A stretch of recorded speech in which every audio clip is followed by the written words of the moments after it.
गुलामनगर चौधरी मोहल्ला Punjab Bareilly ward number 66 से एक मामला सामने आया और देखने को यह मिला कि नफरत इतनी बढ़ गई है कि एक मुसलमान ने घर खरीद लिया तो उसका विरोध किया गया और वहां दरवाजों और दीवारों पर पोस्टर लगा दिए गए जिन पर लिखा हुआ है सामूहिक पलायन, वकीलों वाली गली, पंजाबपुरा।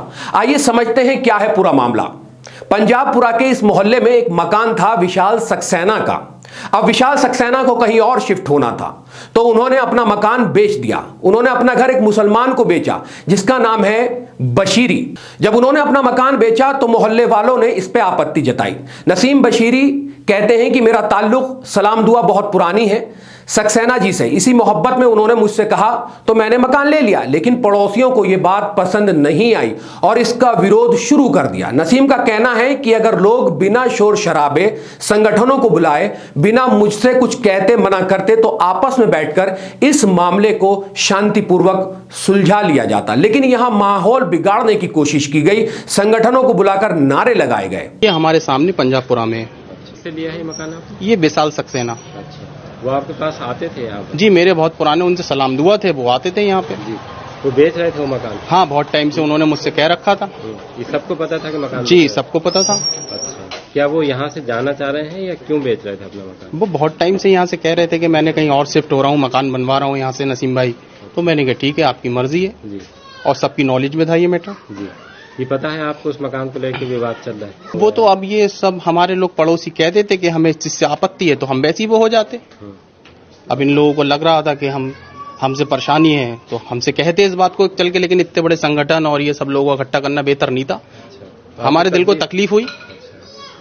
अच्छा, किस बात की तकलीफ हुई आपको? ये तकलीफ हुई कि यहाँ नारेबाजी करना, वैसे ही आप पड़ोसी थे तो इसी तरह से कहते कि भी नसीम ऐसी बात है, आपको इतना बड़ा बवंडर करने की क्या जरूरत थी। अगर आपसे कोई कहता कि ये मकान आपने गलत ले, अरे हमसे प्यार से ऐसी कह देते तो हम इन्हें वैसे ही कहते ठीक है आप ले लिए, हमें कोई प्रॉब्लम नहीं थी। कोई ऐसा वो नहीं था आपकी मंशा कि किसी को दिल दुखाने की? नहीं, कोई दिल। यहाँ हिंदू मुस्लिम एकता बहुत जमाने से, अब से नहीं है, यहाँ से एक बहुत बड़ा इतिहास है यहाँ का। ये बशीर मियां हुजूर का जो आस्थाना है यहाँ पे, तो यहाँ पर सरकार ने अपने हाथों से लंगर बांटा, यहाँ हिंदू मुस्लिम को नहीं देखा गया है। उन्होंने आगे कहा कि यहाँ का बड़ा इतिहास है, यहाँ हिंदू मुस्लिम एकता जमाने से बनी हुई है, यहाँ बशीर मियां हुजूर का आस्थाना है, यहाँ सरकार ने खुद अपने हाथों से लंगर बांटा है, यहाँ हिंदू मुस्लिम नहीं देखा जाता, जो आस्था पे आता है उसको सब कुछ दिया जाता है और यहां दिल नहीं दुखाया जाता है। हालांकि रजिस्ट्री नसीम बशीरी के नाम हो चुकी है। इस मामले में इंस्पेक्टर ने नसीम को बुलाया था। नसीम ने कहा वहां भी मैंने यही बात कही है कि मैं किसी का दिल दुखाना नहीं चाहता हूं और हम गंगा जमुना तहजीब को फॉलो करने वाले लोग हैं और मैंने वहां भी गंगा जमुना तहजीब को जिंदा रखा। हमने वहां दिखाई, गंगा जमुना की तहजीब दिखाई वहां पे कि हम उसमें के नहीं, किसी से ऐसा सामने वालों को तकलीफ हो। यहाँ सारे लोग अलग अलग रहते हैं या आपके जहाँ आप रह रहे हैं यहाँ चौधरी मोहल्ले में यहाँ भी कुछ हिंदुओं के घर है? बराबर में ये हमारे संजीव सक्सेना का मकान है, हमें कोई आपत्ति नहीं है इनसे। अच्छा, कब से रह रहे हैं संजय? जी, एक जमाने से रह रहे हैं। अच्छा, तो ऐसे और लोग भी रह रहे हैं? ऐसे सब हमारे पड़ोसी खटोली शरीफ के बराबर में रह रहे हैं, गुड्डू भाई रह रहे हैं और इन्हीं के सब रह रहे हैं, कोई परेशानी एक दूसरे को नहीं है। उन्होंने कहा कि मेरी पड़ोस में संजीव सक्सेना का अरसे से मकान है, ना उनको मुझसे कोई आपत्ति है ना मुझे उनसे कोई आपत्ति है, लेकिन यहाँ जो है एक माहौल लगातार बिगाड़ने के लिए यहाँ नारे लगाए गए। वहीं हिंदू समुदाय के लोगों का कहना है कि मकान को आनन फानन में बेचा गया, पूछा नहीं गया।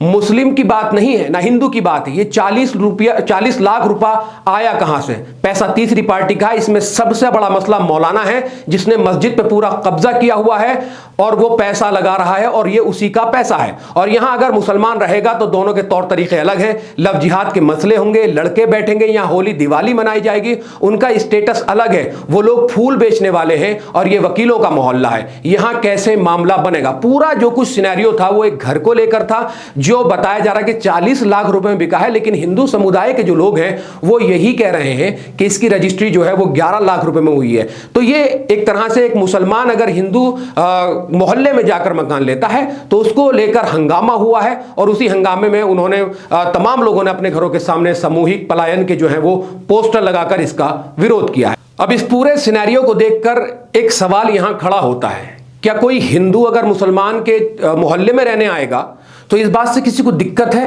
किसी को परेशानी है, या फिर एक मुसलमान किसी हिंदू के मोहल्ले में रहने जाता है तो इस बात से भी किसी को आपत्ति है या परेशानी है?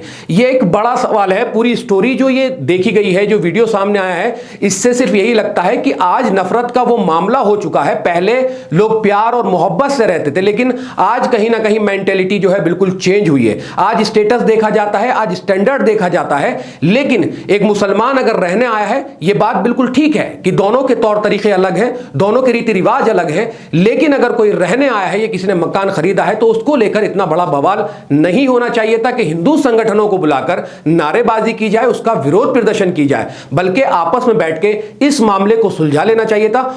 और ना ही इतनी बड़ी बात बनानी चाहिए थी, जो कि छोटा सा मामला है, आपस में बैठकर सुलझाया जा सकता था।